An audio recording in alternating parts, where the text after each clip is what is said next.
A most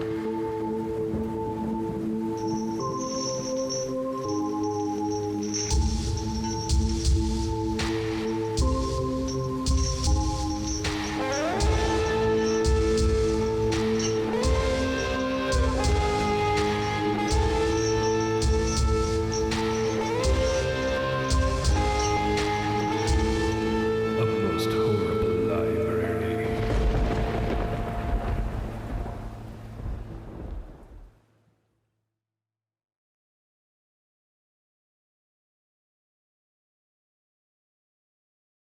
Hello, and welcome to another episode of A Most Horrible Library.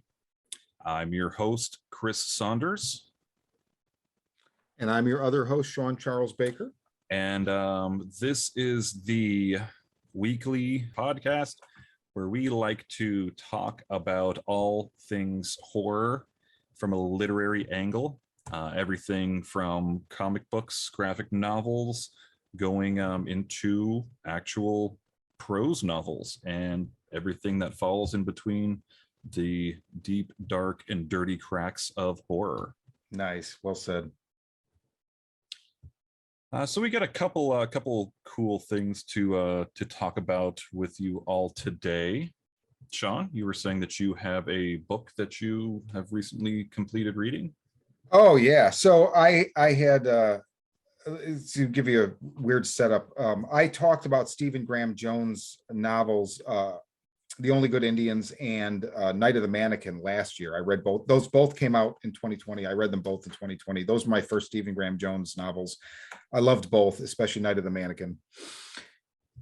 And I had completely forgot he has a new novel coming out this year. And so on August 30th, I picked up it was an issue of Fangoria. I don't know if it was the current issue or the last one, but he had an article in there. I was like, oh, Stephen Graham Jones had an article. I read the article, great article, about how he would fix 3 slasher movies that were problematic. It was Shocker, one of the Friday the 13th, and Nightmare on Elm Street 2. And it was a pretty interesting article. But at the end of the article, it said, Stephen Graham Jones' new book, My Heart is a Chainsaw, is out August 31st. And I'm like, that's literally tomorrow. So I bought it on Kindle, and I was actually out with a COVID scare at that point in time. I was sick, turned out not to be COVID, but I had a couple of days off work while I was waiting for results. And I read it in, I don't know, 2.5 days. Wow. It's unbelievable. So my Heart is a Chainsaw is the story of Jade. She is a high school senior in a very small mountain town in Idaho. She is half Blackfeet Indian. Her mother's not really in the picture. Her father is a dirtbag. And she has really no friends. She's kind of the outcast at school, and she is obsessed with slasher movies. And everything to Jade, everything about the world around her is processed through the lens of a slasher fan. And so this mountain town, it's small. It's like, not a high population, very working class, not a lot of money. Then there's this lake that it's on. And then across the lake is forest preserve that these 5 billionaires have somehow purchased, cleared of trees, and are building these enormous mansions on. And some things begin to happen, and 2 dead, like I think they're Norwegian tourists, turn up, and Jade ends up with one of their cell phones, which has this footage on it. And she becomes immediately under the idea that a slasher cycle is about to start in her town. And she both welcomes it and also is trying to prepare for it. She does not think she's final girl material, but one of the teenage daughters, one of her classmates that's new to the school that year, who's one of the billionaire's children, they kind of strike up a friendship, and Jade is convinced this girl is definitely the final girl. Like, there's no doubt about it. So she's trying to like figure out a kind of innocuous way of letting her know what's going to happen and letting her know what she can expect and what she's going to have to do to survive. Also, nearby, near the town from like the late 70s, there is a summer camp that they call Camp Blood, where literally somebody went nuts and massacred people. And it's like kind of urban legend, but it's kind of not. So you don't really know when you're reading the book at first. It's like, Yeah. oh, You okay, don't something know happened. you don't know Well, what's accurate and what's been embellished. exactly. Dude, this is such a wonderful piece of fiction. I mean, I don't know, it's 300 and I'm off the top of my head, I feel like it was 346 pages, give or take. I mean, I couldn't put it down. I blew through it so damn fast. And if anybody out there, especially if you love slasher movies, and I mean, I like slashers, I'm not like, it's not my be all end all, but especially if you dig them, you want to read this book. It made me go on like a slasher bender, after I finished it, just because I'm like, I just was in the mood. But yeah, it's so well done. And it's the first of his novels that I've read that like you can tell this guy just kind of went a couple levels up in his writing. Where Oh, really? Oh, dude, I mean, it's so cinematic that the climax of the book, this set piece that is unbelievable. I want to talk more in depth about even just the setting of that particular scene, but I don't want to, because I just feel like any other information what I've already said is too much. But it's a great read. It's so damn solid. And I can't recommend it enough to horror fans, or even if you're not a horror fan. I really feel like there's some deeply human moments in this book that, like, I got teary-eyed a couple times. It pissed me off. It kind of made my heart sing at times. And I think it's easily the best novel I've read this year. So yeah, Stephen Graham Wow, Jones, hats off. that is very high praise, and I think you just sold me on it. I just added it to my Amazon cart. So yeah, so that's that. I really love Stephen Graham Jones, and he's getting a lot of traction off this, and I really feel like he deserves it. I feel like he's got an insane number of novels, so he's very prolific, and I think that this is where he's going to kind of start to pay. There's like a new generation. I think the watermark for this was a couple years ago, Paul Tremblay, who's kind of in this loose affiliation of authors that are considered either horror or like the new weird fiction movement. It's like Laird Barron, Paul Tremblay, John Langan, Stephen Graham Jones. There's others, but I feel like those are like the big Nathan Ballengrid, who I've talked about multiple times on the Horror Vision, our sister podcast. But there was a moment in like 2017 or 18 where Paul Tremblay's Head Full of Ghosts arrived, not just because it was an awesome novel, but because Stephen King tweeted like, Paul Tremblay, like, yeah, it's pretty scary shit. And it just blew him the fuck up. And I think this novel is going to blow Stephen Graham Jones up. And this is where I think that we're going to see this new tier. Stephen King was not always the omnipotent, master of horror that he is now. Oh, of course. Yes, of course. At some point, he was a working author, and then he was a popular, but not quite ascended to the throne yet. And so, yeah, at some point there'll be a changing of the guard. And I mean, these are the guys. Yeah, I definitely feel that from just from everything that you've said about him, that is going to be just that whole, the passing of the torch. Yeah. So to speak. It's going to be, him. It's going to be Joe Hill. It's going to be Joe Hill. Laird Barron. Yeah, it's exciting, man. It's I mean, horror in movies or literature, I feel like and I think My Heart is a Chainsaw will bring it more into the kind of vernacular horror even more, like this novel. I mean, I know novels, it's a toss up whether or not, like, how many people are reading. I know there's people still reading them. You read them, I read them, and I know there's a lot of other people. I don't know that it's the cultural vanguard that it was before, but I don't know. And this would make a great movie, so I think somebody's going to end up doing that, and hopefully they do a good job with it. So that's my piece. Awesome to hear. Well, since we're on the subject of actual prose novels, I recently started doing a reread, being inspired by our last episode talking about Clive Barker and the Hellbound Heart. I was inspired to go back and start doing a reread of the Books of Blood. Nice. So I just zapped through pretty quickly and just reread the first volume. If people out there don't know, Clive Barker's Books of Blood, there are 6 different volumes. Each volume has anywhere from 4 to 6 short stories. You know, it's very much as an anthology kind of series. But yeah, there are some great little gems that are in there. Oh yeah. You know, and in fact, I think over the years, you know, quite a few of them have been turned into feature films. You know, I think it was Books of Blood Volume 5, maybe it was Volume 6 that Nightbreed came from. Oh, Cabal. I want to say it's 5. I reread that, or I read that for the first time like 2 years ago, and I think it's 5, but I could be wrong. I get them mixed up in the later numbers. Yeah, I think that was 5.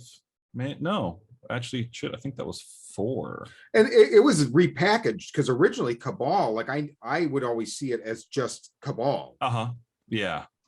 But I know that they also, I think in Volume 6 is where The Last Illusion became oh gosh, help me out here, Shawn.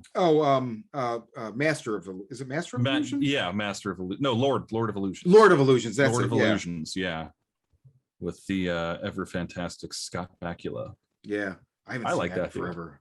Oh, it's good. I got to rewatch it. It's been so long. Yeah, and then that's that's Harry D'Amour, right? That's the first. Yes, that story is the debut of Harry D'Amour, who later on went on to, you know, appear in a number of different Clive Barker outings. Kind of his vehicle for the hard-boiled detective. Yeah, exactly. Or I guess a cross between that and Constantine, right? Because he has occult ties. Yeah, absolutely. You know, one of these occultist detectives. But so I just focused this week on the Volume 1 of the Books of Blood, which had a total of 6 little short stories to them. The first short story is kind of an introduction / premise, as well as a little closing story to kind of bookends that first volume that was just actually called The Book of Blood. Mm-hmm. And I'll give you the little blurb about what that is.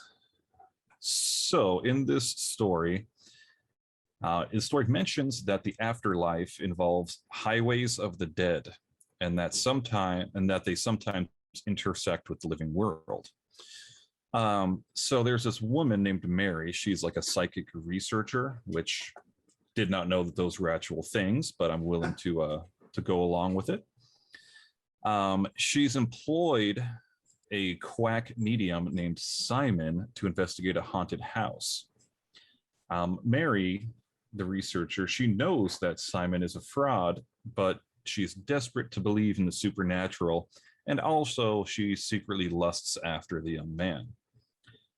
Simon, he fakes a lot of his visions, as he's done many, many times before, by pretending to hear names and stories told to him from beyond the mortal world. But this time, ghosts and spirits decide to make Simon a true messenger for them. As Mary watches, ghosts attack Simon, carving names and words into his flesh, leaving him alive and otherwise injured. But now his body is covered with stories, and those stories are the stories that are in these anthologies. Yeah. You know, so that's just kind of the setup, first little story. Followed by, I think which was my favorite story of this first volume, which was The Midnight Meat Train. Yeah. Now this one actually got a film adaptation, gosh, what do you think, about 10 years ago, maybe? I want to say 2008. I might be wrong about that. Okay. But yeah, I enjoyed the film as well. Ironically enough, yeah, it had a younger Bradley Cooper was in it, Vinnie Jones as well. I like Vinnie Jones as an I do actor. too. And he's great in the role. Oh yeah, definitely. Yeah, I loved him as Bullet Tooth Tony and Snatch. Oh yeah. Oh, I love this song. So the Midnight Meat Train, and man, I really wish. I mean, I know that at this point the story's 30 plus years old now. At this 35 years old, but like I want more. I want more in this world that Clive started to flesh out. No pun intended. So the story with the Midnight Meat Train is that there's an office worker named Leon, and he's recently moved to New York City, and it's a place that he's long idolized. He's always wanted to go to New York, but since arriving there, he kind of became disillusioned, and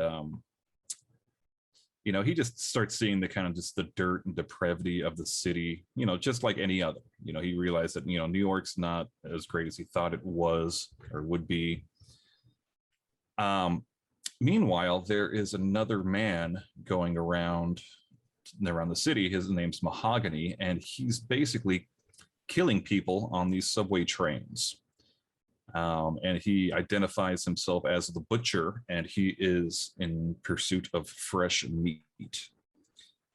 So one night, Leon, he falls asleep on the subway train going to Brooklyn, and he wakes up to discover that Mahogany has killed people in the neighboring car, and the train conductor is cooperating with him.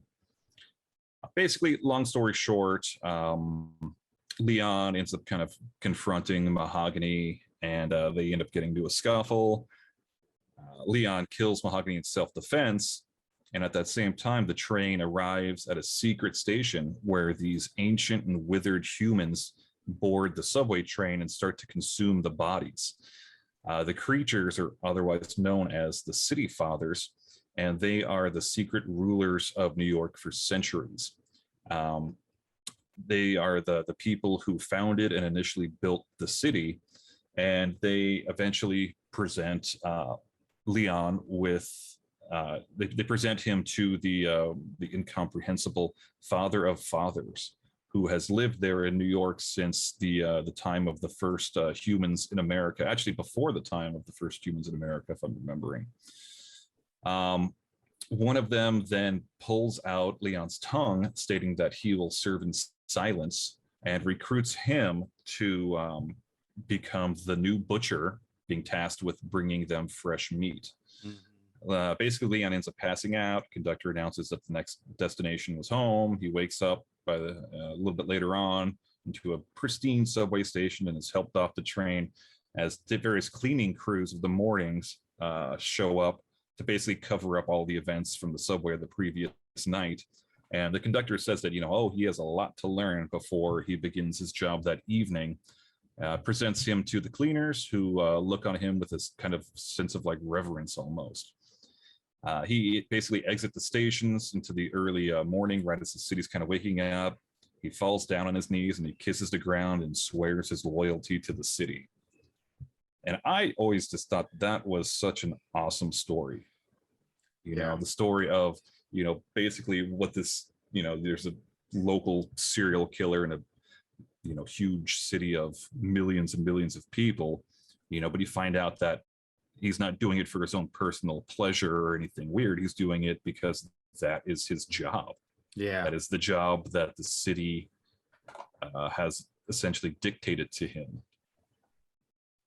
So I always liked that story. I always thought it was a lot of fun. And yeah, I really wish that they would build more on that, because I want to know more about the city fathers and the Father of Fathers. And there's just a lot of spooky shit going on in there, and I want more of that spooky shit, damn it. I love anything that's like an abandoned or like a secret subway station right there. It's like, I read this first in high school and then I read it again last year. That one makes such an impression on me. It's probably my favorite, although I like Dread quite a bit from, I think it's the second volume, Books and Blood. But yeah, like just this whole idea that I always love when there's like the secret world just beneath the surface of what most people see. Exactly. I love that. Oh, it's man. And then also just the idea that you could fall asleep on the subway and wake up and be like, where the fuck am I? Like Oh it's yeah, yeah. He wakes up. He falls asleep in the corner of a subway car, and Mahogany. He just didn't see him in there and proceeds to slaughter everyone in the next car over. And yeah, just waking up to just complete carnage. yeah. Oh Oh, it's so man. good. It's so good. So I'm looking at the table of contents again, and it's Mhm. funny because once again, I feel like I just reread this last year, and it's like Sex, Death, and Starshine. I'm having trouble, and not that they're bad, but I feel like for me it's Some stories will hang with you a bit longer than others. yes, exactly. So the Book of Blood definitely hangs with me. Midnight Meat Train, absolutely, and the other one is In the Hills, the Cities, which is just completely batshit insane. And also, when I read this in high school, this is like, I don't know, 91 maybe. And it would have been about the time Nine Inch Nails' Pretty Hate Machine was still the only album that Reznor had released, and I was obsessed with it. And some of the lyrics are taken directly from in the Hills, the cities. yeah, Yeah. Stale Incense, Old Blood, and Lies. And just I love that story where it's basically like this. It's two guys or a couple. They're driving through like Eastern Europe, and they happen upon where these towns, like I forget if they explain if it's annual. It can't be annual. Every generation or whatever. Like the people in both these towns, like they congeal together and turn into these giant people made of people, and then they fight. And it's like the way that they give you this story through the eyes of these two, just minding their own business.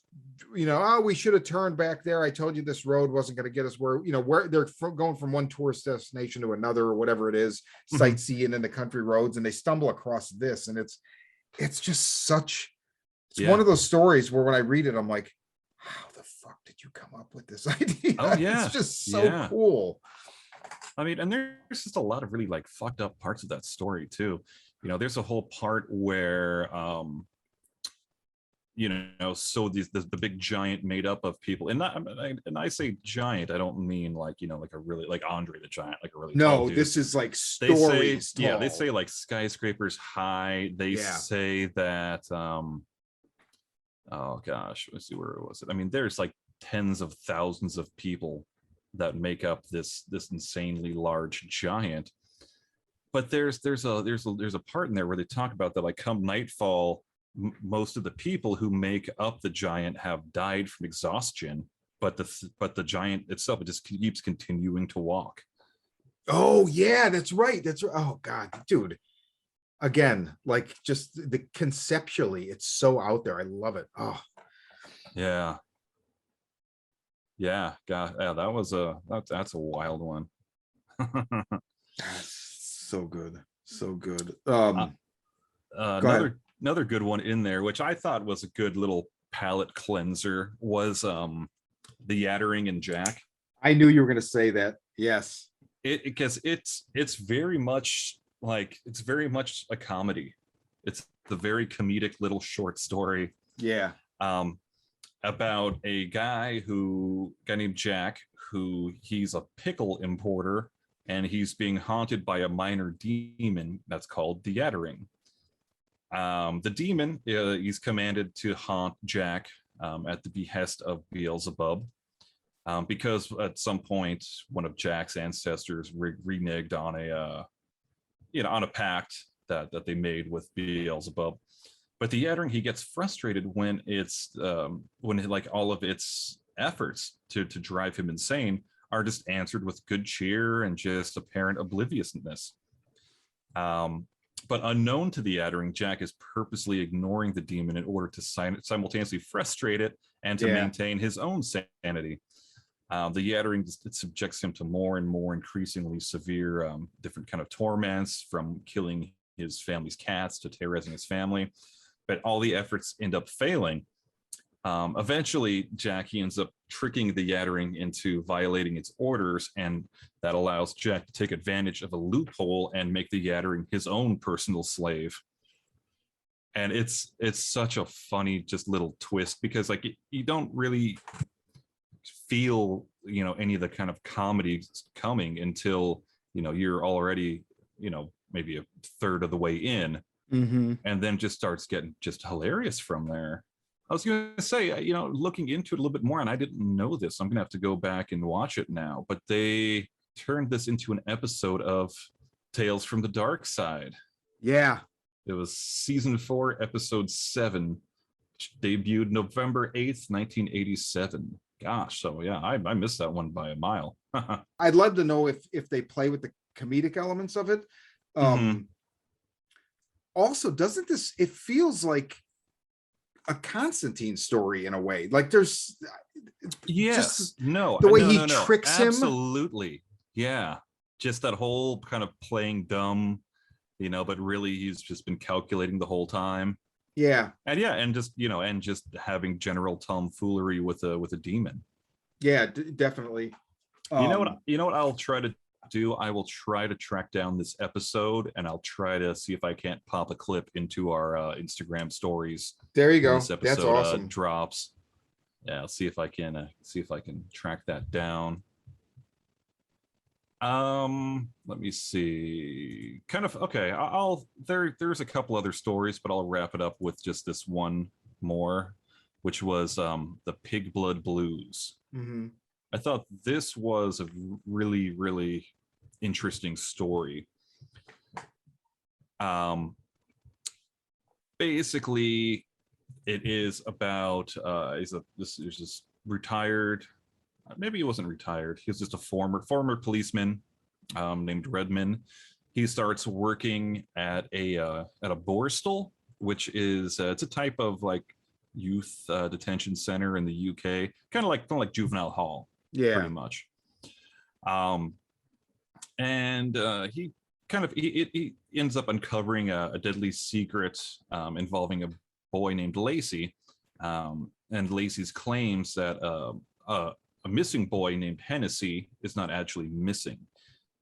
For a long time, they thought that this boy Hennessy, that he had escaped, and they said, okay, well, you know, we're not wasting any time looking for this guy.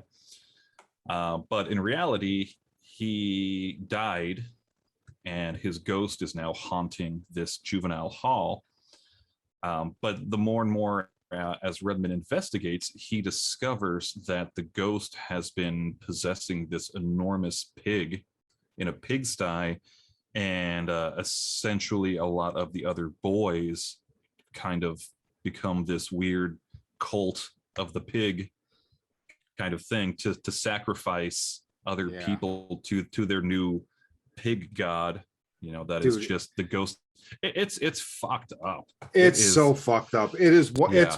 Oh my god, it might be the most fucked up story in here in a lot of ways. Don't give the ending. I feel like no. Oh my god. Oh yeah, man. Oh, there's some. Oh my god, it is so fucked up. Again, I draw a comparison to the tone of Hellblazer, and I really feel like part of that is because, so, you know, many of the most famous writers on Hellblazer, and then obviously also Clive Barker, they're British, and so one of the things that informs a lot of, and I feel like this is true with Neil Gaiman too, like with the Dead Boy Detectives and certain other elements of that, it's all about those schools. Or like, I guess the Borstal would be kind of an extension of that, right? Yeah, but just that whole boarding school, you know, type thing. I mean, that's ingrained in that, you know, British culture. I mean, even going to look at like, you know, Harry Potter, things like that. I mean, hell, even Lord of the Flies. Yeah. You know, they were originally, you know, boarding school group before their boat crashed. I don't remember what. I just remember Piggy and the conch. Yeah, but I mean, it's definitely, it's almost like where in America we had this in the 70s and 80s, this summer camp paradigm that sets up all these stories about all the fucked up shit that happens at summer camps, and then it gets extrapolated into slashers or whatever. I feel like the British equivalent of that is these boarding schools, because inside you have all this, it's like the headmasters, some of them are, evil people, rapists, or sadists or whatever, but then they create that in some of the boys, and so then it's like this hierarchy where like older boys do terrible things to younger boys, who then grow up to do terrible things to the next generation. And at the top of the pyramid are the headmasters, and it's just, oh god. Yeah. And and drawing back on just the whole kind of Constantine type angle, just like with Hellblazer, kind of with this story, this with a number of these stories, there is that very occult element to a number of these British authors. And I mean, I think that goes back to the Victorian era, when definitely, when psychic readings and mediums, when they were a thing to be celebrated, when like the aristocracy of the area, they would have seance parties, and and just one of the world's famous occultists, British, Aleister Crowley. And Mathers, I forget his first name, Marshall Mathers. It's not Marshall. Richard. Anyway, no, it's that whole like the modern occult tradition goes back to that, and Crowley was brought into the Golden Dawn, which was run by Samuel McGregor Matthews, I think it is, and I forget the other guy's name, but I mean, and all of this is part and parcel of kind of what that society was like at the time, and the kind of social striations. Well, I mean, even dipping into the first issue of Neil Gaiman's Sandman. Yes.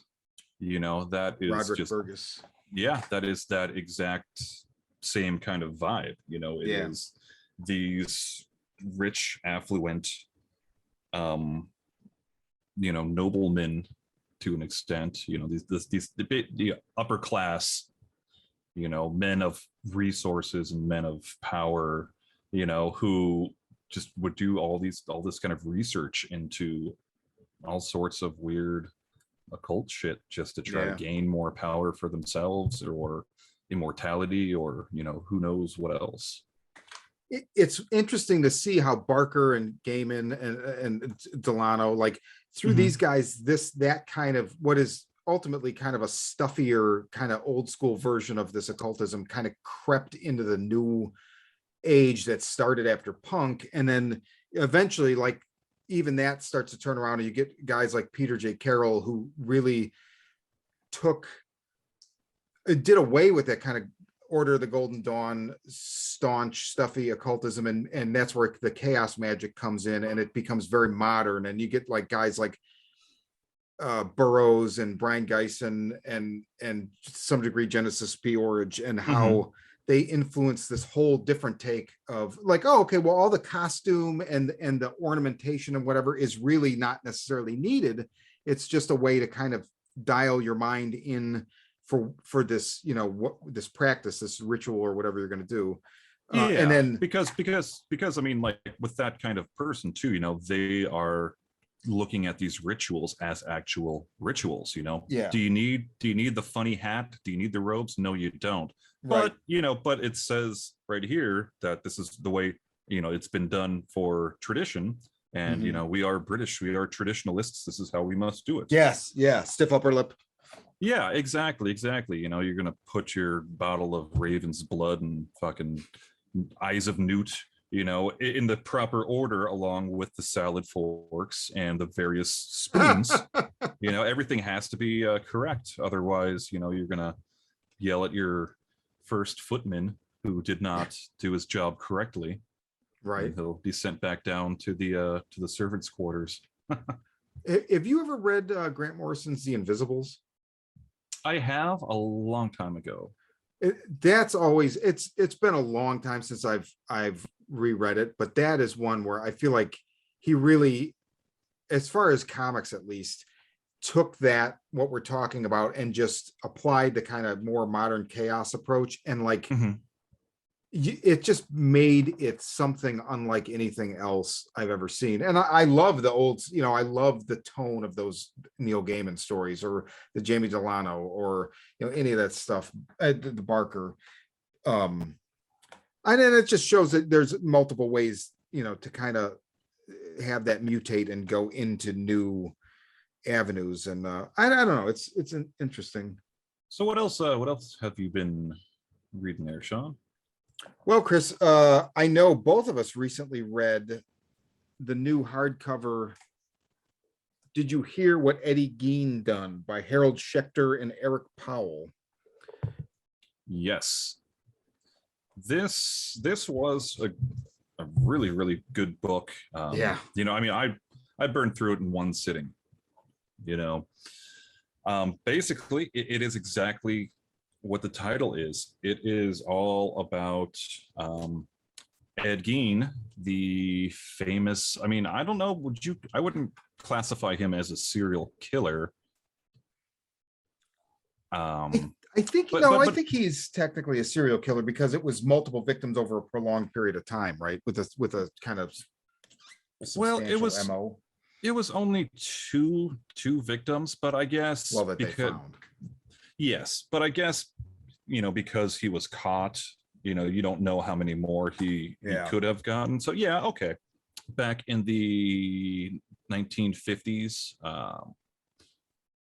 basically he was the man who inspired Robert Bloch to write Psycho, which, as we all know, Alfred Hitchcock made into a feature film.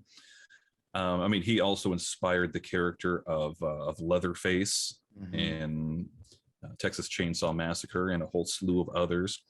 And essentially what this book does is it tells you his story, his life story from literally from birth all the way up until his death, focusing primarily on the gruesome shit that he did in the small town of Plainfield, Wisconsin.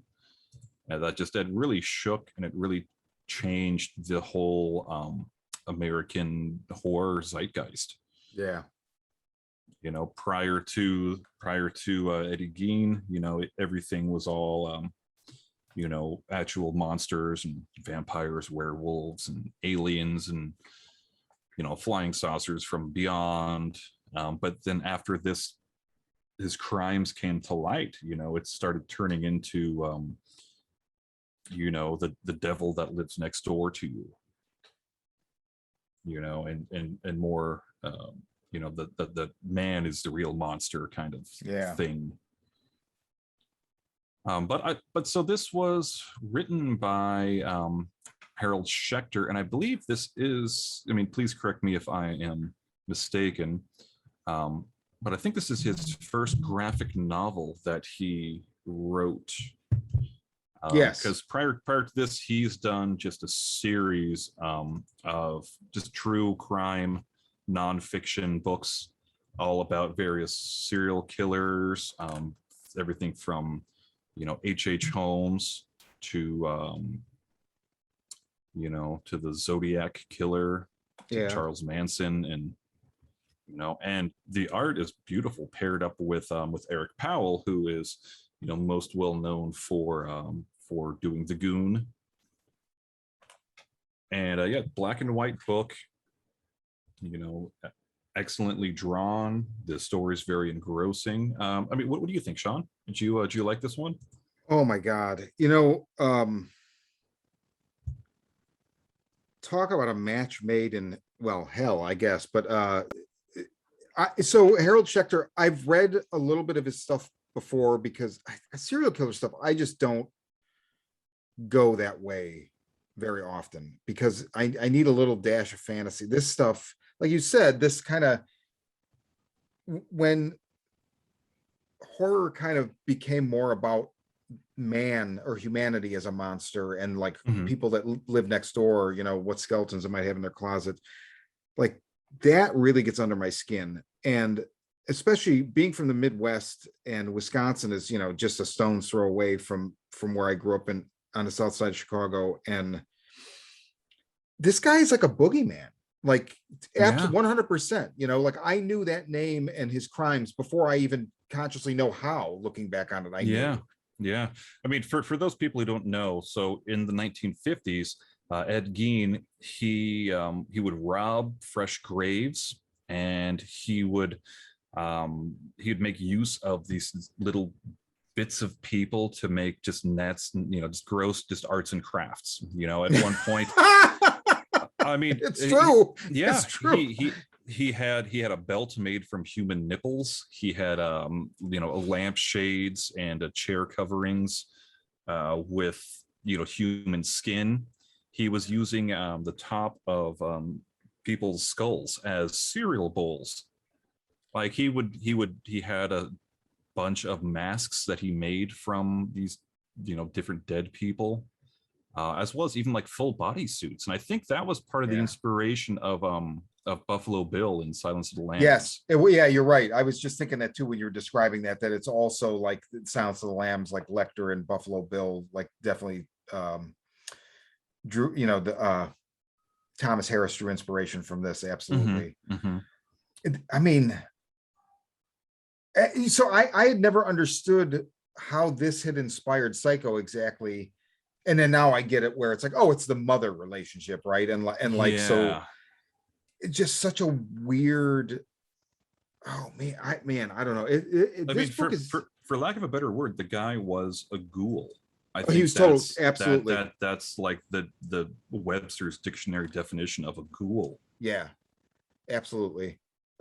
This book, so it is disturbing, but I also say that, like, if people out there are afraid of it, it's not quite something about it. I don't know. It's not extremely visceral.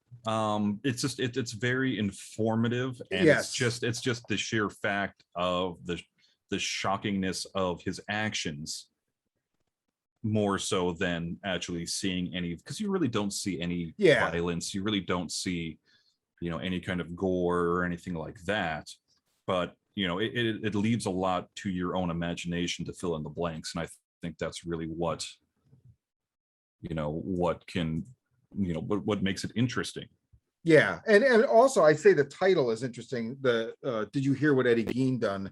Because it is, while it is definitely biographic about him, as far as like how he grew up and his relationship with his parents and blah blah blah, but also really the main juxtaposition of the novel fits the title, because it's really about like the local town folk and how the news came to them and the way they reacted to it. And nobody could believe, like, there's one woman who, like, when the police came looking for him and saw, they see, oh, his when they know what he's done, they're looking for him, they see his car in her driveway or whatever, and she's like, they ask her, have you seen Ed Gein? And she's like, well, yeah, he's sitting at the kitchen table right now with my family.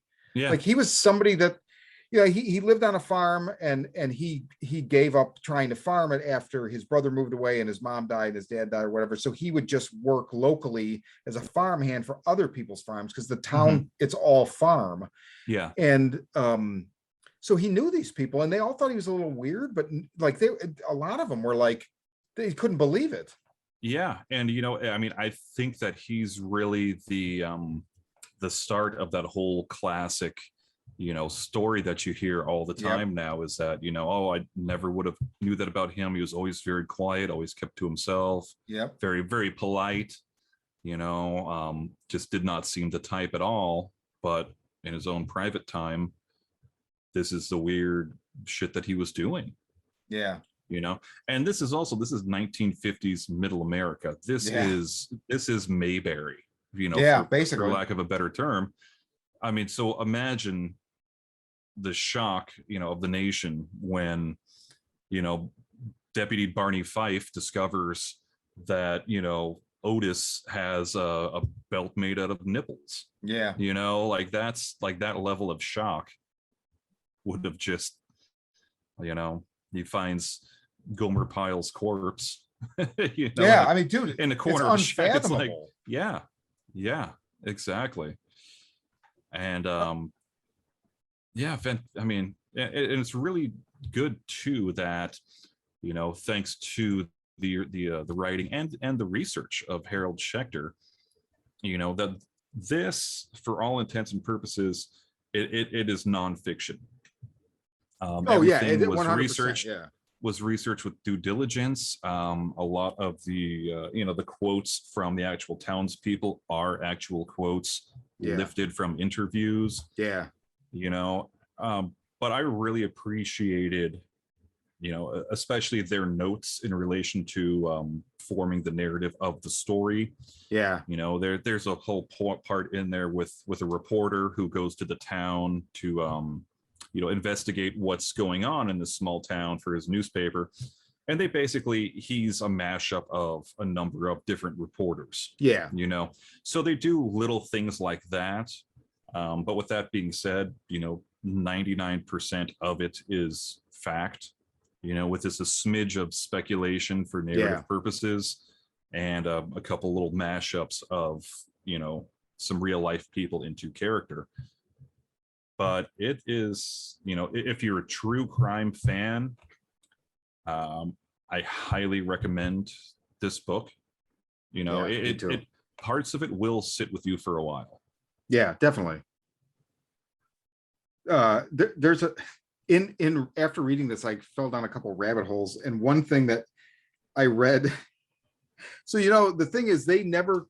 So Ed Gein's mother was buried in a coffin that was then, you know, encased in concrete or whatever, like they did sometimes, so that it would further preserve it. Not everybody, I guess, had the money or the means to do that or whatever.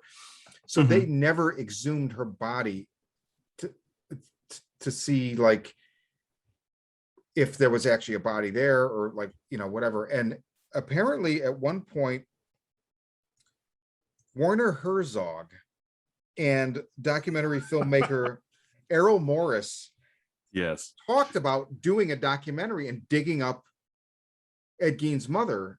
And apparently it was like kind of the kind of thing, I guess, where it was like Errol Morris didn't really think that it was like, I don't know if they were talking about it like nonchalantly or whatever, but like Herzog actually showed up with a shovel and like, and Morris never showed up, and then apparently contacted him and was like, you didn't show up. And he's like, oh, you were serious? I thought that's so Werner Herzog. Oh my God. Yeah. When they did have that little bit in the book. Yeah, I read his little speech bubble in that Werner Herzog voice. Oh God, so funny, so funny. Yeah, but Powell was just the right choice for this. Where like, yeah, big time. He nailed that kind of the mundanity of the Midwest in the 50s. Now, I wasn't alive in the 50s, but I grew up in the Midwest, and there's still, especially Wisconsin farms, you could drive up there now and there's still, you kind of can get a taste for what it was like, but definitely, you know, 30 years ago or more, whenever the first time I, you know, went into Wisconsin, it's just, he nailed it. And that kind of wintry setting and like just I don't know, man. It's really, and just dude, the presentation, the book is gorgeous. The dust jacket, all the inlaid design and stuff like that, and just God, I mean, it's just so well done. And oh man, yeah, I don't know. I really liked this a lot. Same. Yeah, I cannot recommend this to enough people. Yeah, so you got anything else? I got a couple things, but I will hang on to those for the next episode. Okay, that's cool. Well, then I guess we will wrap. So by the time this airs, we will have announced that we're doing a live event at the Comic Bug in Manhattan Beach on Sunday, October 10th. Special guest, director, writer Adam Marcus. And we're going to be giving away, thanks to the Comic Bug, they're sponsoring the event. We're going to be giving away 5 copies of the super hot, in-demand Stray Dogs, which is a great series. But there's from Image Comics. Yes, from Image Comics. There's a free comic book day comic bug exclusive cover that is based off of the Jason Goes to Hell Adams Friday the 13th movie. Really the only Friday the 13th movie that I actually like. But yeah, so we'll be doing that. We do a live show and we'll be streaming it. So definitely watch for that. And yeah, that's Sunday, October 10th. We'll be plastering that all over social media. Yeah. So in the meantime, yeah, follow us on Instagram, Facebook, Twitter. Do we tweet? I think we tweet. We Twitch. We Twitch sometimes, but yeah. We all of it. Yeah. So okay, well, for A Most Horrible Library, I'm Shawn Charles Baker. And I'm Chris Saunders. Stay spooky, kids. Woo.